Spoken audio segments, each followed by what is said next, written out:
Because the Quran is kalam Allah, it's uncreated, right? It's uncreated. That's correct. It's the words of Allah. Do the math for me. You just said the Quran is uncreated and it's not Allah. Allah is uncreated and the Quran is uncreated and the Quran is not Allah. That's two uncreated. Allah is not created, of course. The Quran is not created. How many is that? Yes, that's two. But I thought you said Tawheed. Tawheed means there's only one God worthy of worship. Can you have something other than God that's uncreated? No, everything. Say it, wait, slowly. Slowly. Everything is created. Okay, yes. You said, no, everything else is uncreated, only God is uncreated. But you just said the Quran is uncreated. That means the Quran is your ilah. Do you agree that Jesus is God's word that came down to Mary, according to this verse? That's what the Quran says. So good. And he came as a spirit from Allah, because that makes sense, right? Because he only became flesh when he's born of Mary, right? Yeah, but you have to understand what the word of Allah means. Okay, it says the word that came down. It's different than how we interpret it. We interpret it as meaning that Allah said be, and then he was. Yeah, I know that's how you like to interpret it. In the womb of Mary. That's how you like to interpret it. So here we go again. Isa, I don't care how you interpret it. Read the verse again. It says his word that came down. It didn't say he said be and he came to exist in Mary's womb. It says his word that came down. Well, like I said, we have to look at the tafsir of Ibn Kathir because you can't interpret the verses for us.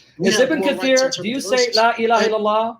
Ibn Kathir Rasulullah? No, of course not. You know that. Okay, so can you stop boring me with Ibn Kathir, comes 700 years later, and because I'll use Ibn Kathir against you in a minute.